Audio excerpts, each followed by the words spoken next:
Bonjour et bienvenue à toutes et à tous pour ce webinaire qui lance la semaine du management organisée par CESI. Nous sommes réunis ce matin en plateau et à distance pour évoquer un thème on ne peut plus actuel, le changement. Donc on le sait, accélération technologique, nouvelles attentes des salariés, volatilité des talents, mode de collaboration évolutive, mais aussi les crises multiples que nous rencontrons, notre monde changeant et celui de l'incertitude. Des réalités qui n'épargnent pas l'entreprise, qui ont des conséquences majeures pour une de ses ressources clés, le manager. Alors que son rôle change et que ses missions évoluent, comment doit-il agir pour ne pas devenir obsolète? Quelle stratégie doit-il mettre en place? Quelle posture adopter? Quelle nouvelle forme de management choisir? Et comment les entreprises peuvent-elles l'accompagner dans ces mutations? Je suis ravie d'être avec 3 expertes pour mieux comprendre ces nouvelles réalités, aussi bien pour l'entreprise que pour les managers. Elles vous aideront à mieux comprendre les enjeux et proposeront des pistes d'action pour y répondre. Je vais donc les présenter rapidement afin de pouvoir tout de suite plonger dans le cœur d'un sujet qui est extrêmement riche. Liliane Fauchère, bonjour. Bonjour Rachel, bonjour à tous. Vous êtes coach certifiée, facilitatrice et formatrice. Vous accompagnez les managers et les équipes à gagner en efficacité et performance, aussi bien pour l'entreprise que pour le bien-être des collaborateurs, et c'est important, on en reparlera. Karine Poisa, bonjour. Bonjour Rachel, bonjour à tous. Vous travaillez pour AGPM. Alors c'est une société de groupe d'assurance mutuelle française spécialisée dans la protection des métiers de la défense et de la sécurité. C'est ça. Vous y êtes responsable formation et développement des compétences. C'est un poste qui, vous allez nous en parler, change beaucoup lui aussi. Tout à fait. Enfin, je suis avec Virginie Perronne. Bonjour Virginie. Bonjour Rachel. Vous êtes chef de produit du domaine management à CESI. Vous concevez et pilotez avec vos clients et partenaires des parcours de formation à destination des managers de tout niveau. Avant de nous plonger plus au cœur du sujet, je voulais juste vous rappeler que c'est un temps d'échange interactif, donc n'hésitez pas à poser vos questions. Nous prendrons le temps à la fin de cette table ronde d'y revenir. Merci beaucoup. Alors, je le disais en introduction, il y a beaucoup de changements. C'est un monde très évolutif. J'aimerais peut-être que dans un premier temps, nous posions un petit peu un cadre sur les transformations qui sont en cours dans la société, mais qui ont un impact sur l'entreprise, sur son organisation et sur les rôles au sein de son organisation. Une sorte de première cartographie, on va dire, avant de nous plonger plus précisément dans les conséquences dans un temps suivant. Et du coup, je voudrais commencer avec vous, Liliane Fauchère. Notre lien au travail se modifie. On est tous au courant, on le sent, on entend beaucoup de choses à ce sujet. Comment analysez-vous les conséquences de ce nouveau rapport au travail ? Eh bien, une première chose à mentionner, c'est que les attentes vis-à-vis du travail évoluent. En moyenne, il y a l'INSEE ou Pôle emploi qui disent que maintenant, les jeunes actifs qui débarquent sur le marché, ils vont avoir entre 4 et 15 emplois au cours de leur vie. D'accord. Donc, on n'est plus du tout attaché à l'entreprise comme on l'était de la même façon avant et on ne s'implique plus dans l'entreprise en se disant je vais être promu et augmenter comme ça. Donc ça, c'est une première chose qui change et qui fait que le rapport au travail change. La deuxième chose qui s'est renforcée avec les confinements et qui est très présent chez les jeunes générations, les millennials et les générations Z, c'est la recherche de l'équilibre de la vie perso-pro. Et ça, c'est très présent, on le voit au quotidien avec toutes les mutations qu'il y a. Donc ça a été vraiment accéléré chez plein de gens avec le confinement et très très présent et c'est une chose à prendre en compte. Et une autre chose aussi, c'est qu'avant, une troisième chose qui me paraît intéressante de mentionner, c'est que avant, on laissait un petit peu ces émotions qui en étaient à la porte de l'entreprise. Et on constate que maintenant, les gens, ils viennent de manière entière, ils sont une personne entière qui arrive au travail. Et donc, il y a cet accueil de la personne entière qui se fait. On est, même en plus, on en reparlera après, mais avec le travail hybride, la frontière entre sa vie perso chez soi et sa vie du travail, elle est beaucoup plus floue. Donc ces 3 mutations, elles font que le rapport des personnes en général au travail a profondément changé et qu'il faut en tenir compte et que c'est pas que les gens sont moins impliqués, c'est pas que les jeunes qui arrivent sont moins impliqués quand ils cherchent à avoir plus. Parce que ça, on entend beaucoup, attention, les jeunes maintenant c'est compliqué, si jamais ils peuvent claquer la porte de l'entreprise assez rapidement, c'est qu'ils n'ont plus du tout envie d'être impliqués dans une entreprise. Non, c'est pas ça. Non, c'est pas ça, c'est qu'ils s'impliquent différemment et qu'ils vont avoir besoin de choses différentes pour s'impliquer, de sens, de confiance, de responsabilité.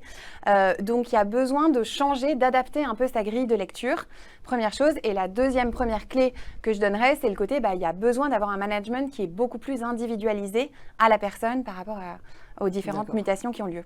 D'accord, donc on doit s'attacher en tant que manager à la personne avec qui on travaille. Oui, C'est et ça, comprendre hein. les Dans subtilités, les l'individualité, styles. Individualiser ce que vous entendez, c'est-à-dire qu'en fait, on ne prend plus un salarié comme une pièce qui peut être interchangeable, on s'attache au salarié et à ce qu'il est. Et c'est une forte attente qui ressort des managers et des collaborateurs aujourd'hui, qu'on s'attache à qui il est, plus que juste un collaborateur Kleenex qu'on pourrait changer, quoi, jetable. D'ailleurs, c'est ce qu'on entend quand vous dites que c'est une personnalité entière qui vient au travail. Ouais. C'est-à-dire qu'aujourd'hui, on doit prendre la personne dans son intégralité et plus uniquement la personne qui arrive au travail en tant qui vient là pour faire une mission et une tâche. Tout à fait. Très bien. On a bien compris. Donc, deux nouveaux leviers, la nouvelle grille de lecture. Oui. Et la grille de lecture, selon vous, on doit la mettre sur quel type d'attente quand on dit nouvelle grille de lecture? Eh bien, grille de lecture, je dirais, c'est adapté au style, et je crois qu'on va en parler un petit peu avec Virginie après aussi. Donc, adapté au style de chaque personne et adapté à la partie sens à donner, à la partie confiance, à la partie responsabilité. Vraiment créer une culture différente où les gens sont plus responsabilisés, on donne plus de sens. Les managers donnent plus de sens aux collaborateurs pour qu'ils s'impliquent et pour qu'ils aient envie d'être dans l'entreprise en question. D'accord, très bien. Mais justement, le sens, moi je voulais en parler avec vous, Virginie, parce qu'il est attendu beaucoup plus des entreprises qu'auparavant. Avant, on attendait une entreprise qu'elle nous fournisse un métier. Et maintenant, comme disait Liliane, on va plus sur des notions de sens. Mais ça veut dire quoi exactement? Oui, en effet, l'entreprise est porteuse d'énormément d'attentes. Alors après, est-ce que c'est à elle de satisfaire toutes ces attentes? C'est un autre débat. Mais en tout cas, ce qui vient vraiment avec force dans les nouvelles relations au travail, c'est la question du sens. D'après un article récent des Échos, 90% des salariés considèrent que l'entreprise doit donner du sens à leur travail. Alors on peut s'interroger, et puis le manque de sens est la première cause du burn-out. Donc le burn-out, c'est le fait que les salariés sont désengagés, ont une perte d'énergie et n'ont plus envie de venir travailler. Alors on peut se demander finalement c'est quoi le sens au travail? Eh bien c'est le fait d'exercer un métier qui va correspondre avec ses propres valeurs et dans un but d'épanouissement professionnel. Alors, qui correspond à ces valeurs, c'est une notion très subjective, puisqu'on peut considérer que chacun a des valeurs différentes. Néanmoins, il y a trois valeurs qui sont communes à tous les salariés. La première, c'est de venir au travail sans avoir mal au ventre, qu'il y ait une bonne ambiance avec le manager, avec les collègues. La deuxième, c'est de pouvoir évoluer, donc acquérir des compétences pour évoluer dans sa carrière professionnelle. Et la troisième, c'est de pouvoir avoir l'opportunité de donner son avis, avoir vraiment une place particulière dans l'entreprise. Une fois qu'on a dit ça, les conséquences pour le manager, elles sont évidentes. Ça veut dire que, d'une part, il va devoir avoir un management qui est beaucoup plus humain, ce qui rejoint ce que tu disais, Liliane, c'est-à-dire encourager, motiver, féliciter, faire des feedbacks, communiquer sur sa vision des choses. Et puis aussi travailler sur des modes qui sont beaucoup plus collaboratifs, sur l'intelligence collective et puis en valorisant la diversité dans son équipe. Très bien. Donc ça, c'est vraiment... Comment est-ce qu'un manager doit aujourd'hui donc parler de respect, d'évolution? C'est-à-dire qu'aujourd'hui, il faut réussir à projeter le collaborateur dans un avenir, c'est-à-dire que la personne a vraiment envie de pouvoir être autonome et d'évoluer. Faire un poste tout le temps, surtout si on a des durées de travail qui rallongent, on n'a pas forcément envie que ce soit toujours la même chose. Et puis donner aussi son avis. Moi j'aime bien cette notion de on est là aussi en tant qu'humain et qu'on a le droit d'avoir un avis, on a le droit de l'exprimer dans l'entreprise. Et ça, d'autant plus peut-être aujourd'hui, on le connaît, il y a une tension du marché du travail qui a changé la donne. Oui, tout à fait. C'est d'autant plus vrai avec les difficultés de recrutement, les difficultés de fidélisation, et en particulier avec les jeunes générations. On parle maintenant d'expérience collaborateur. Alors, c'est une notion qui est complètement nouvelle. Et dans cette expérience collaborateur, c'est le manager qui est vraiment la clé de voûte entre l'entreprise et le collaborateur. Très bien. Et l'expérience collaborateur, ça peut prendre quelle forme exactement ? C'est-à-dire qu'en fait, aujourd'hui, c'est exactement quand on parle d'expérience client, on a transposé ça à l'entreprise et on se dit qu'en tant que collaborateur... Voilà, il faut vivre une expérience différenciante. Enfin, voilà, presque le collaborateur devient le client de de D'accord. l'entreprise. Donc tout est complètement inversé par Il y a une rapport à avant. séduction différente qui s'est mise Exactement. en place. entre L'entreprise doit l'entreprise. doit séduire le collaborateur. Et une fois que la séduction est faite, il faut qu'en plus il le fidélise. Donc c'est sur le long terme. Et donc c'est là où on voit qu'effectivement le rôle du manager est extrêmement important, de tous les managers à tous les échelons d'ailleurs. En fait. Oui, tout à fait. Et du coup, il y a vraiment une amplitude qui se prend. Et ce, d'autant plus, Karine, qu'on se retrouve avec des entreprises qui ont besoin d'avoir de l'impact, qui ont besoin d'avoir des visées différentes. Aujourd'hui, on leur demande d'être un acteur social majeur. Et ça aussi, ça a des conséquences sur le rôle des managers.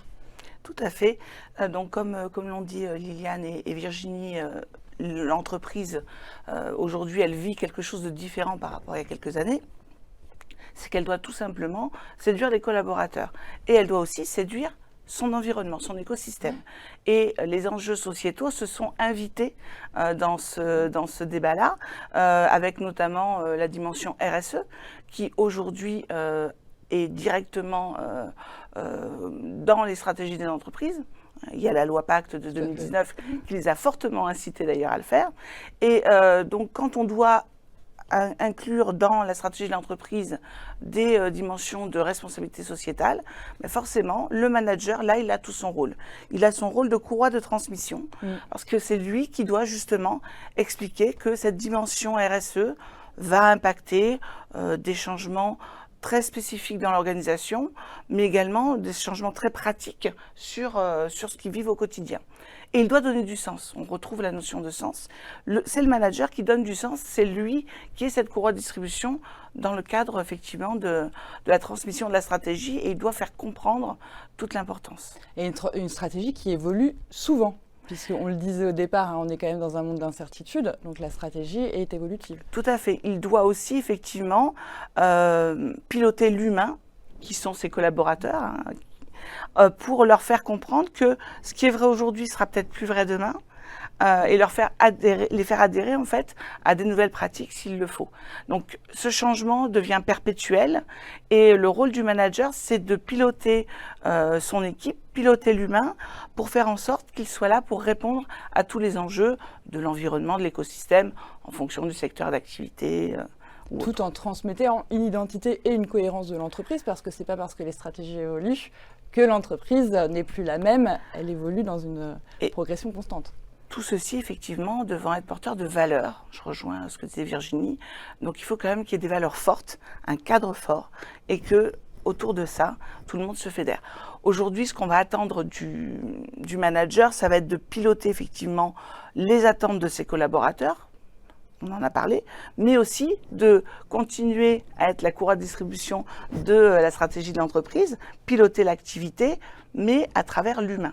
Oui, donc c'est un rôle de plus en plus, si je résume, polymorphe, qui va sur des nouveaux terrains, et ce d'autant plus qu'on arrive dans un monde hybride. Donc le travail hybride, tout le monde est bien au courant maintenant, on a tous bien vécu ce que c'était que de travailler de chez soi, de revenir au travail, et aujourd'hui de faire une partition entre travail chez soi, travail à l'entreprise. Donc j'aimerais bien qu'on s'y attarde un peu, parce que c'est pas si simple que ça, cette nouvelle modalité pour l'entreprise. C'est pas si simple dans son organisation, dans des organisations qui sont très structurelles, comme dans des organisations au niveau des équipes. Et donc, je voudrais peut-être voir d'abord avec vous, Virginie, pour vous, quand on parle de monde hybride, quelle est la première lecture qui vous vient à l'esprit ? Alors, le monde hybride, il y a pas mal de conséquences. Pour l'entreprise, d'une part, c'est qu'il faut le cadrer, ce travail hybride, par des accords. Et ce n'est pas toujours évident de trouver des règles qui puissent satisfaire tout le monde. Ensuite, c'est toute une réorganisation des lieux de travail avec le développement du flex office.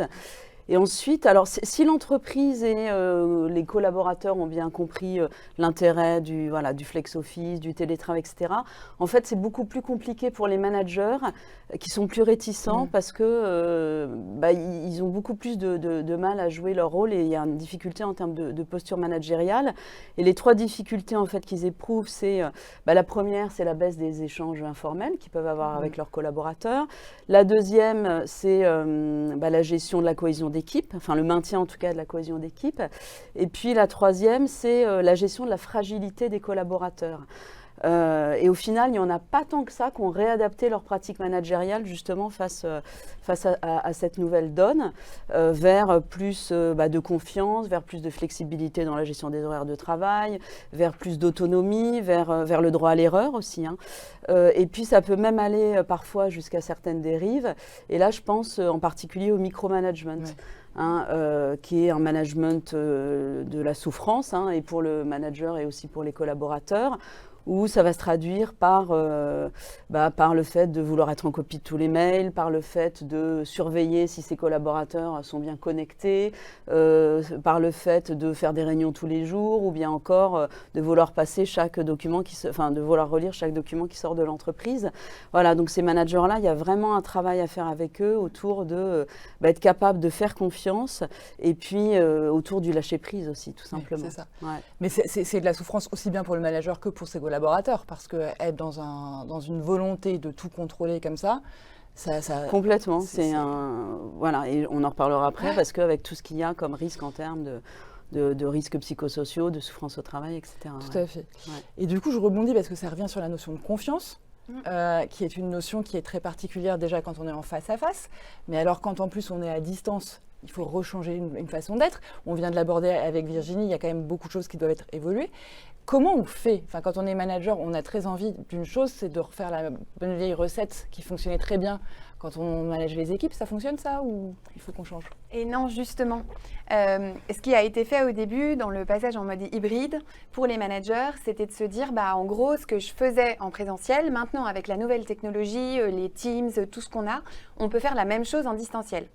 Et en fait, on voit que ce type de pratique, c'est pas ça qui va engager les collaborateurs, qui va faire qu'on va pouvoir gérer les challenges dont tu as parlé, Virginie, que ce soit de la cohésion d'équipe, d'être plus proche des équipes, par exemple. En fait, la bonne pratique à avoir, c'est de réorganiser, de se dire, le présentiel, on disait il y a une baisse des échanges informels. Le présentiel, il permet ça. Il permet de se retrouver à la machine à café, il permet d'échanger plus facilement. Et donc, dans le travail hybride, une des premières choses pour le manager, c'est non pas de se dire c'est juste une transposition, de temps en temps les gens ne sont pas là, de temps en temps ils sont là, et je fais le travail comme je le faisais avant. C'est je réorganise, je reconçois mon organisation de travail et celle de mon équipe en me disant quelles sont les tâches où c'est à valeur ajoutée de les faire en présentiel.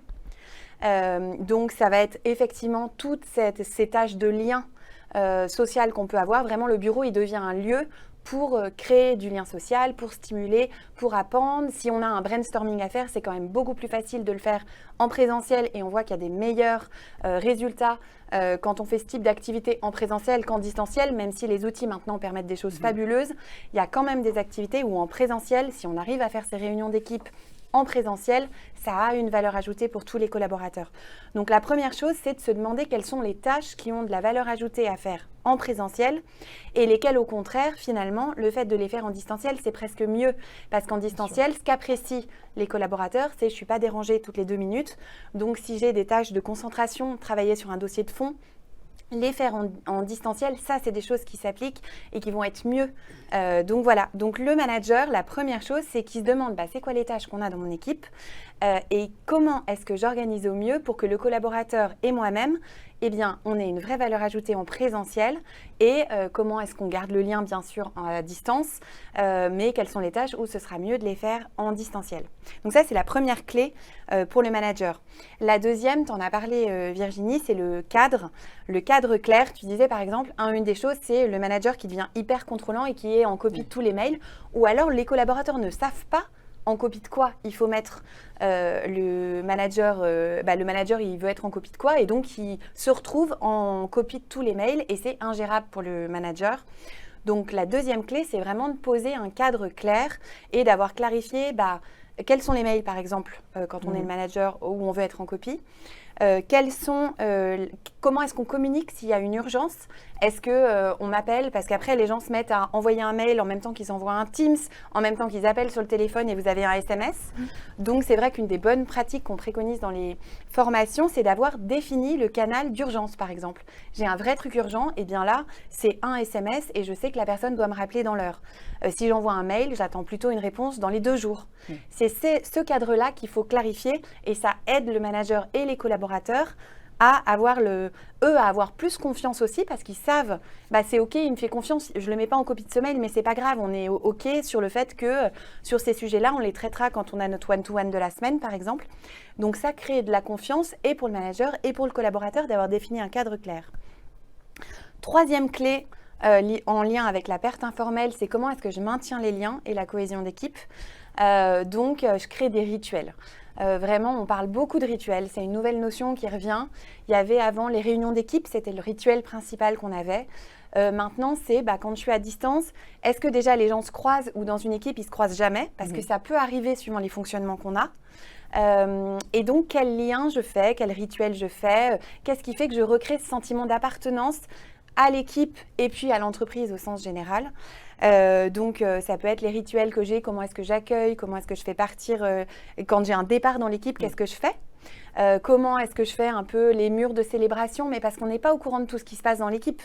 Donc, il y a quelque chose à créer là. Donc, troisième clé, vraiment, les rituels, se poser la question de qu'est-ce que je mets, qu'est-ce qui fait que mon équipe est spécifique, que moi, mon management, c'est le mien, et il donne la teinte à l'équipe, et comme ça, je garde les gens engagés dans l'équipe et dans l'entreprise, et ça va aider sur la partie fidélisation dont on parlait.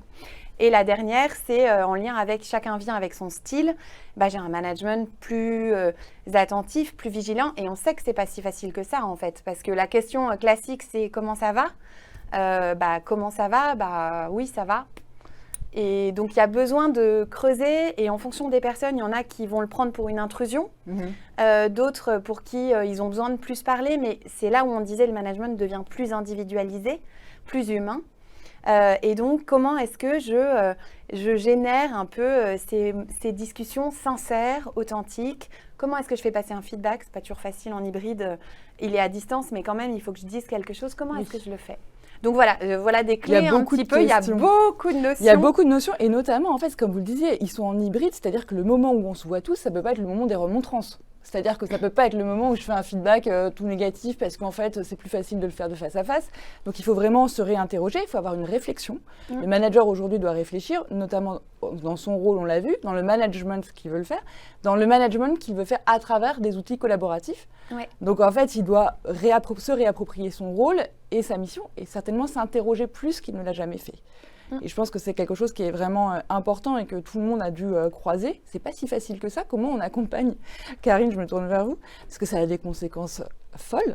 Et ça a des conséquences aussi sur vous, la façon dont vous avez pensé le développement des compétences au sein de vos entreprises.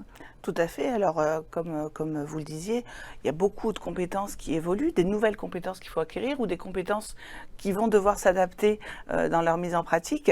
Alors, il y a plusieurs façons de répondre, bien évidemment, à ça, mais déjà, ça passe par la refonte, si ce n'est la révision totale des référentiels de compétences des managers.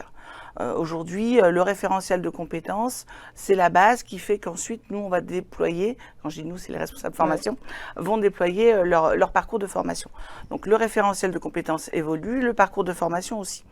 Très rapidement, il y a déjà quelques années, par exemple, moi, on a mis en place, en fait, dans notre entreprise, un module spécifique accompagnement du changement pour toutes les formations initiales de managers, pour vraiment accentuer ce rôle et leur donner les clés pour incarner ce rôle d'accompagnateur du changement. La courroie de transmission dont j'ai parlé aussi précédemment. Et puis après, bien évidemment, il y a tout ce qui concerne les différenciations en termes de posture, dont nous parlait Liliane. Aujourd'hui, on est en formation continue sur plein de modules, notamment basés sur les soft skills, pour accompagner ces managers, pour les aider à changer de posture quand c'est des managers un peu plus anciens qui, effectivement, ont eu l'habitude de piloter, parce que c'est ce qu'on leur a demandé pendant longtemps, de piloter au plus près, pour pas employer des termes trop négatifs, les collaborateurs. Aujourd'hui, c'est plus ce qu'on attend. Et donc, nous, on se doit, en tant que responsable formation, et les formateurs doivent absolument leur donner les clés pour ça. Après, on doit aller plus loin. On doit aller plus loin et on va aller de toute façon vers des parcours de formation individualisés. Et quand je dis des parcours de formation, je devrais même dire des parcours de développement de compétences. C'est-à-dire qu'aujourd'hui, la formation, j'allais dire classique, l'action de formation, elle ne se suffit plus à elle-même. On va aller jusqu'à individualiser actions de formation par rapport à une compétence très spécifique pour une personne qui a plus de mal sur tel ou tel aspect, mais également ça peut être doublé de coaching, d'accompagnement individuel pour aider chacun dans ses spécificités, dans ses compétences propres et aussi par rapport à l'équipe qu'il manage parce qu'il y a des réalités différentes aussi qui sont vécues par eux. Et je voudrais juste revenir, vous parlez de référentiel de compétences qui n'est plus le même. Comment est-ce qu'on se pose la question sur le référentiel de compétences aujourd'hui par rapport aux managers? Comment une entreprise s'interroge sur ça? Alors, en co-créant, déjà, en interrogeant les managers, en impulsant des groupes de travail pour justement commencer à réfléchir sur qu'est-ce qui fait qu'aujourd'hui, vous devez manager différemment. On l'a dit, les attentes des collaborateurs. Donc, de toute façon, c'est pas un référentiel qui est impulsé par l'entreprise elle-même, par l'organisation elle-même. Ce sont les managers qui eux-mêmes disent on a besoin de clés. Aujourd'hui, j'ai telle ou telle situation. En fait, ce sont de vrais relais RH, pour faire simple. Le manager fait remonter ses besoins en compétences. Alors, c'est bien sûr à l'organisation de l'écouter et d'organiser ça. Et ensuite, on fait évoluer les référentiels pour répondre toujours à l'activité quand même Bien sûr, de l'entreprise. On en reste quand même. N'oublions pas quand même la tâche première de l'entreprise et ses missions, effectivement. Donc c'est une courroie, c'est un relais, c'est vraiment quelqu'un qui est là pour faire remonter les besoins des collaborateurs, qui est là pour être à l'écoute des collaborateurs. Donc on voit que son rôle change beaucoup. Donc ça soulève beaucoup de questions. J'en profite pour vous rappeler que vous pouvez poser vos questions en direct, qu'elles seront choisies pour être après reposées à nos intervenantes. Du coup, Virginie Perron, je voulais voir avec vous, donc au regard des transformations, il y a aussi les évolutions qui vont s'accélérant. En plus, on est quand même dans un moment où tout va beaucoup plus vite. J'ai l'impression qu'il y a demandé aux managers de faire beaucoup plus. On l'a dit, un courroie de transmission, et puis aussi être capable d'être dans l'humain et de changer un petit peu une approche. Vous, qu'est-ce que vous voyez par rapport à ça? Parce qu'en fait, ça devient énorme. Et si on doit réfléchir un petit peu, si on doit prendre un peu de distance et mettre une sorte de chapeau, qu'est-ce qui est demandé aujourd'hui aux managers? J'ai envie de vous répondre tout simplement de manager la complexité et l'incertitude. Voilà, donc une fois qu'on s'est dit ça, en fait, son rôle devient de plus en plus ardu, même parfois un peu schizophrénique, parce qu'il doit à la fois gérer les tensions entre lui, le pouvoir de l'entreprise et de la hiérarchie et le flou. Il doit gérer, des objectifs qui sont différents, peut-être les objectifs de l'entreprise, ses propres objectifs, les objectifs des autres, et puis le tout en conduisant le changement, qui finalement est peut-être la seule constance dans ce monde mouvant. Et par rapport à ça, comme on l'a vu là tout au long de nos échanges, il ne peut plus du tout manager par le pouvoir, par l'autorité, il ne détient plus du tout cette partie-là. Donc les seules choses qu'il peut faire, c'est négocier, c'est gérer ses propres craintes, c'est de mettre un peu de clairvoyance dans tout ça.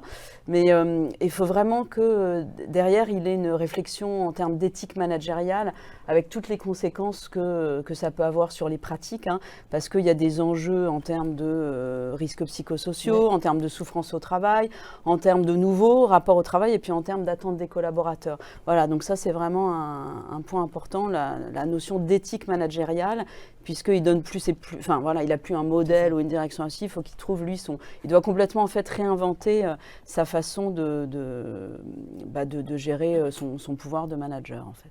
C'est-à-dire qu'en fait, la formation traditionnelle et la façon dont on voyait le poste de manager traditionnel doit évoluer, il doit acquérir ses compétences particulières. Mais alors du coup, gérer l'incertitude, c'est très complexe pour quelqu'un. Ça peut faire peur. Parce qu'en fait, là, on parle beaucoup des collaborateurs, mais peut-être revenir un tout petit peu sur le manager aussi. Comment est-ce que le manager, on peut se dire qu'il peut ne pas être débordé par ça? Vous avez débordé, je pense que la première chose, c'est d'être aligné, en fait. Aligné entre ses convictions, sa façon de faire, et puis croire en soi-même. Mais pour ça, ça veut dire qu'il faut une certaine assurance, en fait. Et c'est de poser donc, les questions effectivement de valeur et de typologie de transmission et donc d'éthique. Merci beaucoup Virginie. Liliane, pour vous, ce serait quoi aujourd'hui? On parle de complexité, restons dans la complexité. Quelle serait la plus grande complexité à gérer pour le manager? On a dit il faut que ça devienne plus humain, le management, Et en même temps, on doit quand même toujours satisfaire l'entreprise. Et puis, tu as parlé d'alignement et j'aime beaucoup cette notion aussi, être aligné avec lui-même. Donc, il y a lui, ses relations à son équipe, ses relations à son entreprise et la complexité qu'il y a à gérer. Tout à l'heure, on parlait d'objectifs, mais les siens, ceux de son équipe, ceux de son entreprise. Donc, cette dualité qu'il y a entre je gère tout ça, je dois être cette courroie de transmission qui va permettre d'atteindre les objectifs et en même temps, j'ai un management humain qui est individuel, qui est individualisé. Donc, il y a vraiment ce côté complexité entre je vais atteindre des objectifs, mais peut-être qu'on me les demande et moi, à mon niveau, comment est-ce que je les gère et en même temps, comment est-ce que je suis proche de mes équipes, mais sans être trop proche d'elles. Donc, je ne peux pas devenir juste le copain ou en tout cas bien les connaître parce que j'ai quand même cette place de manager. Je représente l'entreprise, je continue d'être dans l'entreprise, de contribuer à l'atteinte des objectifs de l'entreprise. Je me pose mes propres questions. Comment est-ce que je gère, moi, mon questionnement interne, mes difficultés internes par rapport à celles que peuvent rencontrer mes équipes. Donc, c'est tout ça qui se joue un petit peu, le côté plus humain, management par le care, dont on parle de plus en plus. Que je gère en lien avec les objectifs. Je trouve vraiment qu'il y a quelque chose qui se joue à ce niveau-là. Et l'éthique managériale est complètement dedans. Donc, c'est vraiment le changement, c'est un peu cette seule constance. Et donc, moi, comment est-ce que je joue entre je suis proche de mes équipes, j'ai ce management individualisé dont on a parlé, ce management proche des personnes, vigilant aussi par rapport à tous les risques, les enjeux que tu as évoqués, risques psychosociaux, comment est-ce que je garde mes employés, comment est-ce que je les fidélise, comment est-ce qu'ils ont envie de rester avec moi, et puis comment est-ce que j'atteins les objectifs. Donc c'est vraiment ça, je trouve, qui se joue. C'est très complexe, effectivement, cette dualité, sans tomber dans la schizophrénie, quand même, essayons de nous en protéger tous. Mais voilà, oui, donc il y a ça en plus. Heureusement, on va dire que tout ça, en fait, ça peut aussi se résumer, alors le terme est très à la mode, mais on va quand même l'utiliser, par des soft skills qu'on peut acquérir. Ça peut être des formations qui peuvent venir m'accompagner ou des réflexions que je peux avoir sur moi-même. Je peux me faire accompagner. Hein. Aujourd'hui, il y a les coachs sont quand même beaucoup là. Il y a des coachs en entreprise aussi, d'ailleurs, qui sont vraiment là pour accompagner. Mais du coup, moi, j'aimerais bien qu'on s'interroge parce qu'on a mis plein de mots, on a mis plein d'obligations, plein de nouveaux rôles, plein de petits lieux où il doit être, de liens qu'il doit créer. Finalement, est-ce que pour vous, on pourrait imaginer une sorte, et je pose à vous trois la question, une sorte de portrait robot avec des compétences qui seraient clés aujourd'hui, qui seraient intéressantes pour les managers. Alors évidemment, on parle de manager, on peut penser à tous les managers et les diversités de profils de managers, mais soyons un petit peu synthétiques. Quelles seraient aujourd'hui les compétences clés, si je devais dresser un portrait robot du manager, qui doit gérer la complexité, l'incertitude et la dualité de ses obligations? Quelles seraient ces compétences clés? On va commencer par vous, Karine. Alors, au niveau des compétences des managers, effectivement, il va falloir qu'on différencie quand même selon les niveaux managériaux, selon les secteurs d'activité, etc. Mais il y a quand même des grandes tendances fortes. Je dirais que les compétences plutôt les plus importantes aujourd'hui, c'est effectivement, et on le dit depuis le début, la gestion de l'humain, celles qui sont autour de la gestion de l'humain. J'aime bien comparer, alors l'image, elle est assez facile, mais finalement, elle est simple, mais elle permet quand même de bien comprendre.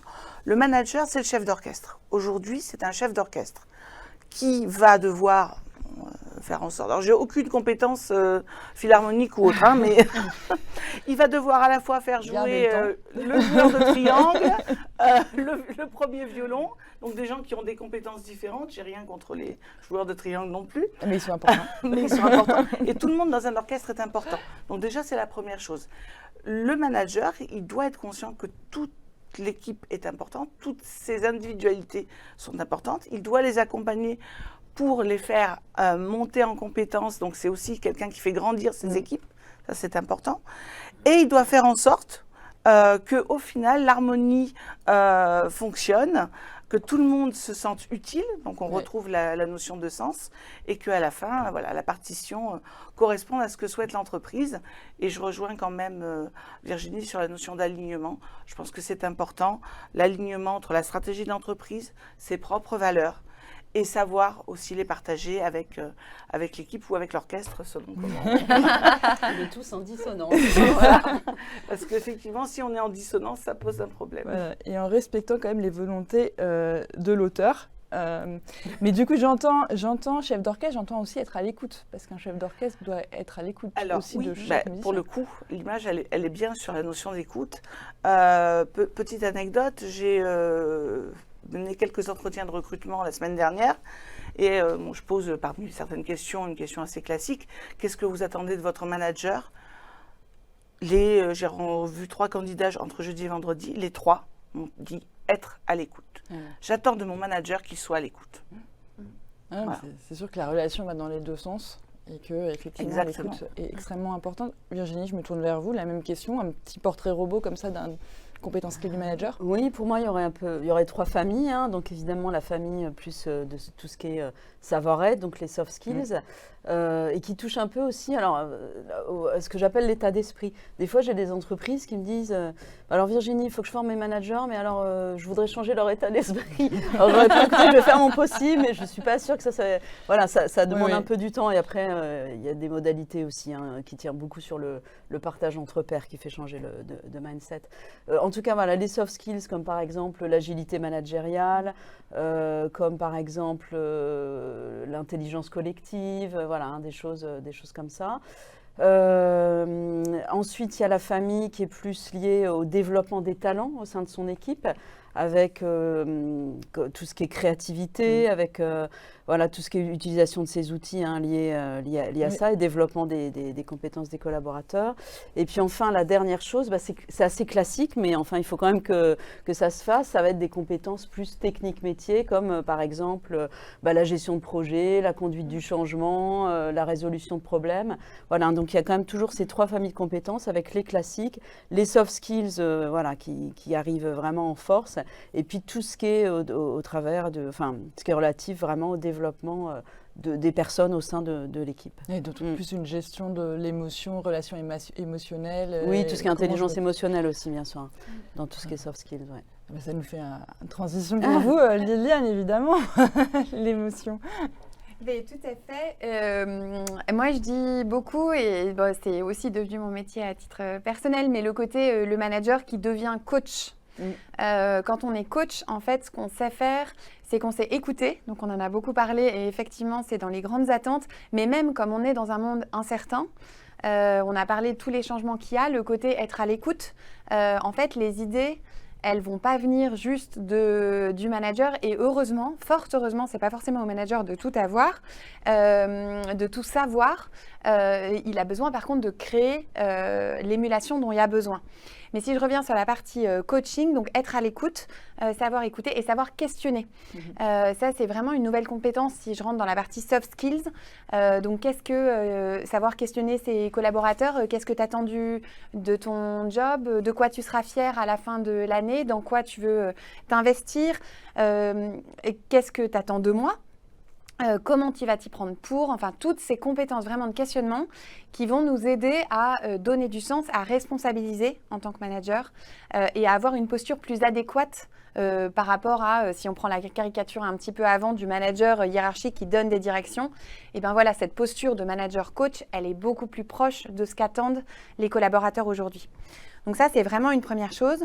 J'en ai parlé rapidement, mais si on parle de la partie émotion, jusqu'à présent, on disait un peu les émotions, ça doit rester à la porte de l'entreprise. L'intelligence émotionnelle, on en parle depuis quelques années. C'est Goleman qui en a parlé dans les années 90 et qui a dit, en fait, les leaders qui réussissent, non seulement ils ont un quotient intellectuel, une faculté de résoudre les problèmes importante, mais ils ont aussi cette qualité d'intelligence émotionnelle.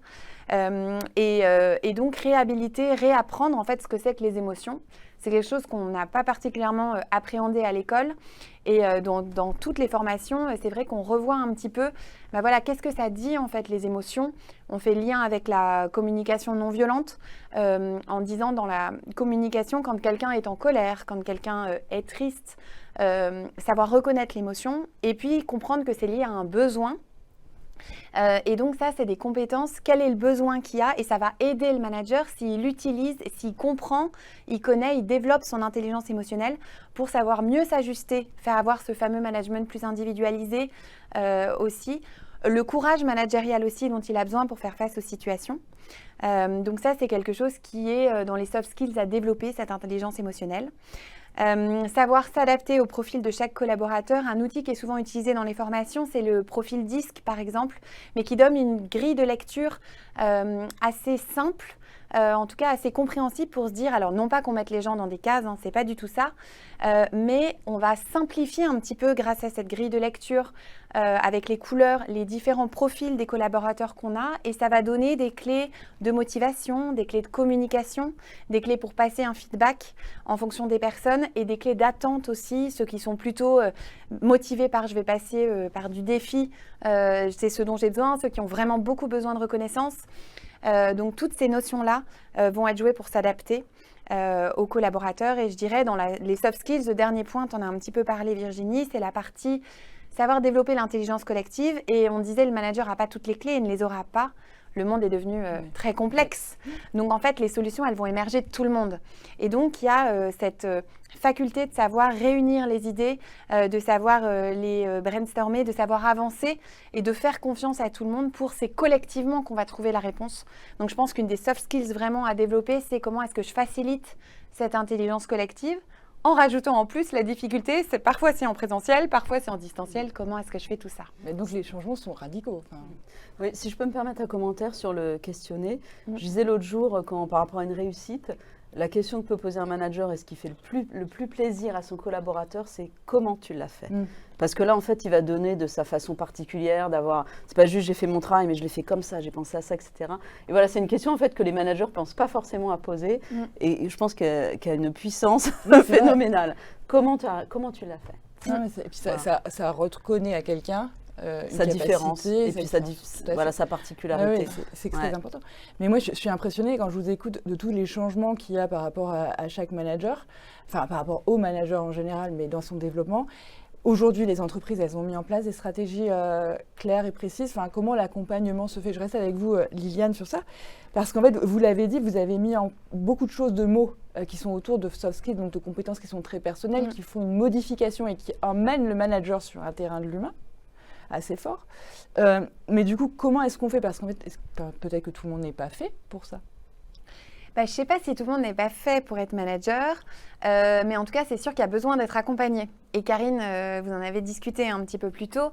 C'est vrai qu'avec des parcours de formation, mais ce n'est même pas juste un parcours. Vous parliez d'accompagnement qui va jusqu'à individualiser, avec la partie coaching après, de se dire ils ont peut-être tous suivi un certain nombre de modules de formation. Et ensuite, pour cette personne, c'est cette partie, cette soft skills complémentaire sur lequel je vais l'aider, les relations interpersonnelles.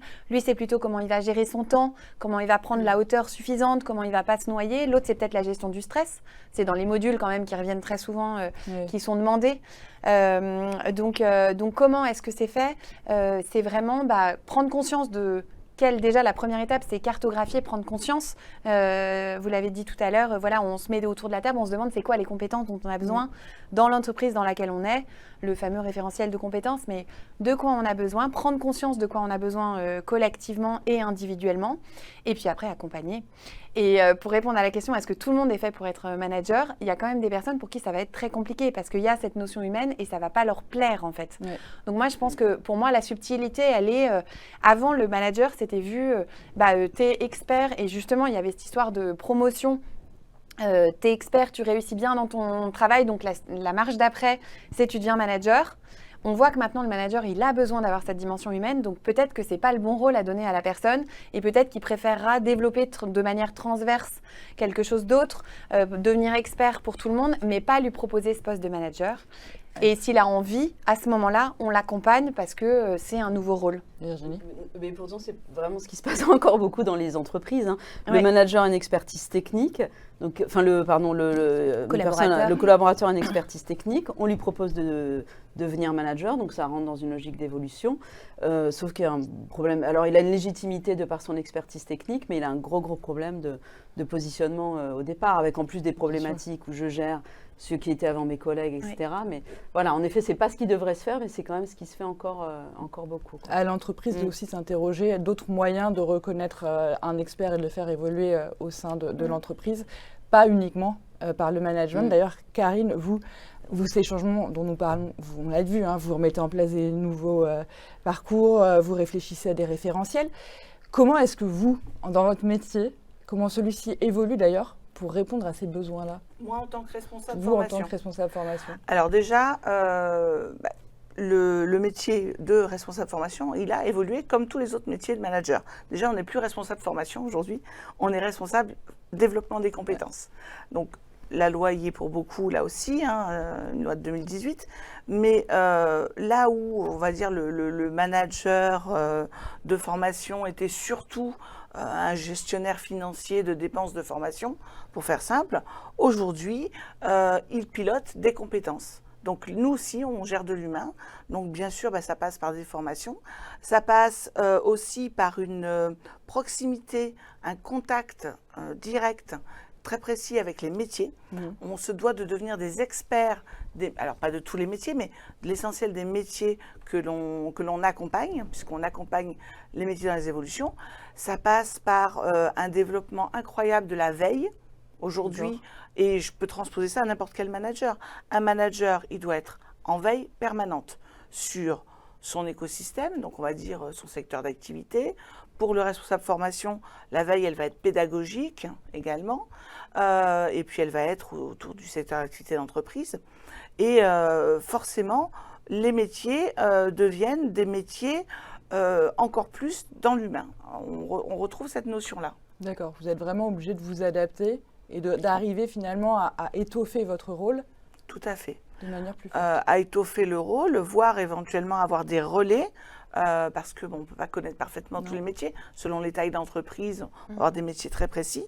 Mais comme il faut absolument bien connaître les compétences pour pouvoir aussi aider les managers à anticiper les compétences dont leurs équipes auront besoin dans 1 an, 5 ans, et être force de proposition sur les plans de développement de compétences. Donc on est vraiment au contact de tout ça. Donc c'est bien ce qu'on voit, ça devient de plus en plus stratégique en fait, si je résume tout ce qui est autour de la formation. Virginie, vous confirmez qu'aujourd'hui... Oui, complètement.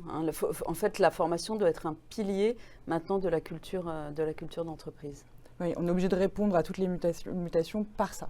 Tout à fait. Et dans la fidélisation du collaborateur, j'imagine que ça rentre aussi. Oui, aussi. Il y a plusieurs enjeux autour de la formation. Il y a le fait, d'une part, que ça permet de s'adapter aux évolutions, à la mutation même du métier. Il y a le fait de fidéliser les collaborateurs, de développer leurs compétences. Et puis, il y a le fait aussi de créer une sorte de cercle vertueux, en fait, en formant... tous les managers, ça permet de créer une communauté managériale qui partage les mêmes pratiques, les mêmes outils, etc.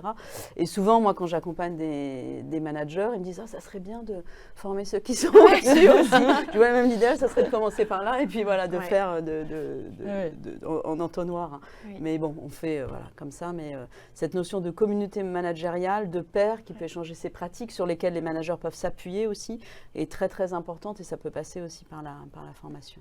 Et d'autres pratiques, on parle aussi beaucoup de tout ce qui est co-développement, qui sont des bons compléments à une formation, parce que ça permet de faire perdurer cette communauté de managers dans la durée. Je vous remercie. Avant de prendre les questions, je voulais juste peut-être faire une petite conclusion, mais qui me semble assez positive, parce qu'on a toujours peur du monde du changement, on se dit toujours que ça peut être très perturbant, on doit être effectivement, on l'a dit, la complexité, l'incertitude tout le temps, tout le monde se repose la question, personne n'est à l'abri, car vous en êtes le témoin pur, mais il y a aussi quelque chose d'extrêmement positif, parce que finalement on a fait rentrer de façon extrêmement étonnante, c'est bizarre de dire cette phrase, l'humain dans l'entreprise. Et alors que l'entreprise n'est que humaine. Et là, tout d'un coup, on se rend compte que les émotions, que l'humain est là, qu'on a le droit de demander d'avoir un sens à son métier, c'est-à-dire sans passer dans les choses totalement métaphysiques, mais en tout cas de savoir pourquoi j'agis et sur quoi j'agis. Donc finalement, ce changement-là, chaque manager qui se trouve confronté, effectivement, peut être pris de vertige, mais en même temps, il peut aussi se dire que c'est des choses qui vont lui servir dans la vie de tous les jours. Il y a quand même quelque chose d'extrêmement positif dans un développement personnel complet. On est d'accord ? Tout à fait. Et là-dessus, ça me fait penser à un mot, j'aime bien, on disait les RH, c'était le département des ressources humaines. Et maintenant, les RH, c'est le département de la richesse humaine. Ah. Et j'aime bien cette évolution-là. Le changement sémantique n'est pas... On rentre dans la richesse humaine, ce qui fait la beauté de la diversité aussi des profils et comment est-ce qu'on s'adapte, etc. Ça en dit long sur la compréhension, quand même, l'appréhension des collaborateurs. C'est vrai que c'est plus qu'une ressource. ressources, c'était quand même un peu réducteur. Oui. Voilà, c'est une richesse. J'aime beaucoup aussi. Alors, on va prendre une première question. Moi, je voulais voir avec vous, Karine. Il y a une question autour de l'organisation de la formation interne. La question est comment vous l'organisez, comment vous la structurez, comment est-ce que vous mettez à disposition des managers et des personnes collaborateurs qui en ont besoin une formation interne. Comment est-ce que vous faites ça pour leur faire gagner en compétences? Alors, pour les managers, on parle de formation des managers. Hein. Donc, déjà, parcours de formation initial. Tout nouveau manager qui arrive dans l'entreprise, même s'il a été manager ailleurs, il a un parcours de formation d'intégration, enfin formation de managériale, avec le fameux module accompagnement du changement qu'on a intégré depuis quelques temps. Donc ça déjà, c'est la base. Ça permet d'avoir une culture commune, ça permet aussi de créer un peu, de commencer à créer cette communauté de pairs, hein, donc il rencontre d'autres managers et quand il intègre l'entreprise, c'est important. Ce parcours, forcément, il est pour les nouveaux managers, mais pour les managers en poste, il y a des parcours de formation continue qui doivent être mis en place. Et ensuite, sur la base plus du volontariat ou sur demande, on a, alors nous, on a une équipe de coachs internes, par exemple, on a des formateurs internes qui peuvent aussi être amenés à intervenir, mais on peut avoir des formations bien spécifiques par personne. D'accord, donc vous vous adaptez, vous le disiez tout à l'heure, vous vous adaptez et vous réfléchissez toujours à des nouvelles formations. Là, on est en pleine réflexion, justement, refonte du référentiel de compétences, refonte du parcours de formation managériale, pour justement répondre au fil de l'eau et puis accompagner cette mise en pratique. L'action de formation, bonjour, vous êtes formé, au revoir, à vous de jouer, c'est plus possible. On ne peut pas faire ça, Très bien. Surtout sur des managers. Très bien, je vous remercie Karine. On a une autre question de Martin. À l'heure actuelle, a-t-on besoin d'inspirer en tant que manager? C'est unanime. J'ai envie de répondre oui. J'ai envie de répondre oui. Après, ça a double tranchant parce que ça rejoint les notions de leadership, hein, évidemment. Mais ça veut dire que si un manager lambda inspire son équipe, est-ce que quand ce manager partira, l'équipe restera en fait, hein, voilà, donc oui, mais à double tranchant, il faut se méfier quand même de cette notion-là. Et pour compléter, moi je dirais quand même que, oui, pour moi c'est indispensable qu'il inspire parce que tant qu'il est là, il met sa patte et les gens vont rester avec lui. Parce qu'il va inspirer tout le monde. On dit qu'il y a, en général, les personnes quittent leur emploi, un salarié sur deux quitte son emploi et qui ne quitte pas son entreprise, il quitte son manager. Ah oui. Un salarié sur deux. C'est les statistiques qui avaient été sorties dans une des études de Gallup. Donc, c'est indispensable d'inspirer et effectivement, avec cette ambivalence-là, mais peut-être justement de se dire, en fait, maintenant, c'est plus le manager, c'est plus le seul responsable de cette équipe qui fait d'une certaine façon.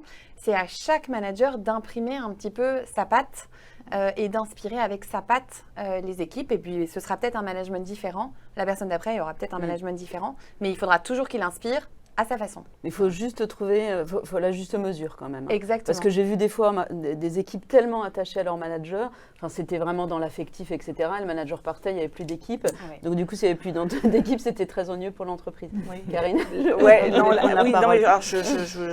rejoins complètement Virginie, mais c'est vrai que moi j'aime. Alors le terme inspiration est très bien, mais je le trouve un peu trop fort parce qu'effectivement, il peut faire un peu appel à l'affect. Moi, j'aime bien le terme impulsé. Moi, j'impulse.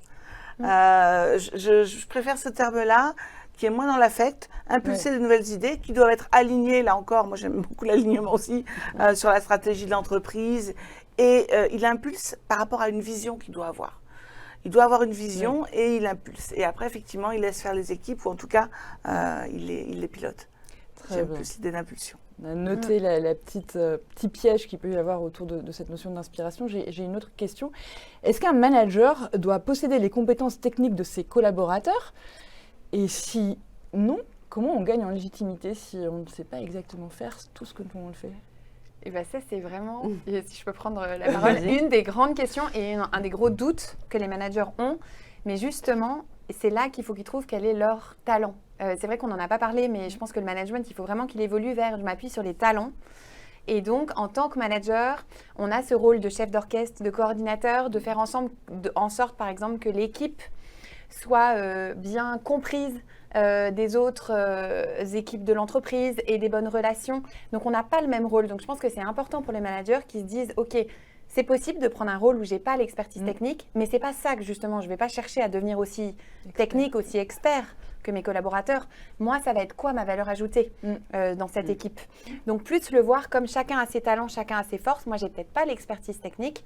En revanche, j'apporte d'autres choses. Et ce que j'apporte, c'est l'ouverture sur l'entreprise, l'influence, descendre la vision, la stratégie, mettre des objectifs, mettre les rouages quand il y en a besoin avec les autres équipes de l'entreprise pour que ça se passe bien. Donc, je pense que c'est important pour le manager de ne pas se positionner comme je suis l'expert technique et de ne pas se dire ma légitimité, elle est parce que j'ai l'expertise technique. Et donc, si je ne l'ai pas, je n'ai pas de légitimité. Oui, j'ai une légitimité. Et la légitimité que j'ai, elle est plutôt dans le rôle qu'on a, dans la valeur ajoutée qu'on a au sein de l'entreprise globale. Et elle prend du coup un petit peu plus de temps à installer d'une légitimité de fait qui serait due à l'expertise technique de départ. Mais c'est possible. Oui. Moi, personnellement, j'aime bien quand même la notion de... Il n'est pas expert, mais il doit quand même connaître les bases du métier. Enfin, voilà, je pense qu'on n'est pas sur une non-connaissance technique du tout. Mais effectivement, ce n'est pas forcément le plus expert. Par contre, il doit être expert dans les relations humaines. Oui, c'est ça. On l'a bien tous noté. Et pour compléter juste ce que tu disais, Karine, effectivement, il doit être expert. Il ne doit pas être expert de tout, mais je te rejoins complètement à dire qu'au début, quand il arrive, il a un temps, s'il n'est pas expert, pour comprendre ce que chacun fait dans son entreprise. Donc, pas le comprendre dans le détail, mais c'est indispensable pour réussir en tant que manager. Alors, juste pour conclure, parce qu'on n'a plus que deux petites minutes, on a une dernière question. C'est donc les valeurs de la stratégie que l'on doit inspirer... Oh là, trop vite. Que l'on doit inspirer à l'équipe. Alors, c'est une déclinaison. Oui. Mais bien évidemment, il doit y avoir un alignement, mais c'est une déclinaison. Donc, il n'y a pas d'exemple qui me viennent là à ce moment-là, mais il faut forcément que ce soit quand même en lien. Parce que si on inspire des choses à l'équipe que l'entreprise ne nous permet pas de mettre en œuvre après, c'est dévastateur. Bien évidemment, voilà. Tout ça se construit. Oui, et après, il faut que l'entreprise ait une stratégie affichée, claire, et qui soit déclinable, ce qui n'est pas forcément toujours le cas non plus. Et d'ailleurs, c'est aussi une des difficultés pour les managers, parce que les équipes attendent une lecture de la stratégie claire, etc. Sauf que le manager n'est pas forcément en mesure de leur en donner, puisqu'il n'y en a pas toujours. Oui, c'est ça. Hein? Lui-même ne l'a pas. Exactement. Et l'inventer, ça peut être délicat. Là, pour le coup, effectivement, il ne faut pas se lancer. Oui, c'est vaut mieux. un exercice périlleux. Je vous remercie. On aura bien compris tout ce qui attend les managers, les différentes fonctions qu'il peut prendre, endosser, les rôles qu'il peut endosser. Ce que je trouve rassurant, c'est que finalement, on n'est pas seul face à ça. On peut se former. C'est des compétences qu'on peut acquérir. C'est des choix qu'on peut aussi faire. C'est une personnalité qu'on peut affirmer en tant que manager. Finalement, on a plus de liberté que jamais puisqu'on est capable d'impulser quelque chose qui nous ressemble et de faire gagner les équipes en cohésion et leur montrer une vision, ce qui est assez inspirant, d'être un leader qui donne une vision. En tout cas, je voulais vous remercier toutes les trois pour votre présence et la richesse, parce qu'on aurait pu en parler encore pendant des heures, la richesse de ces échanges. Et je voulais vous remercier, vous tous et toutes qui êtes en ligne, qui nous avez suivis. Je vous souhaite maintenant une bonne fin de journée et à bientôt. Merci. Merci.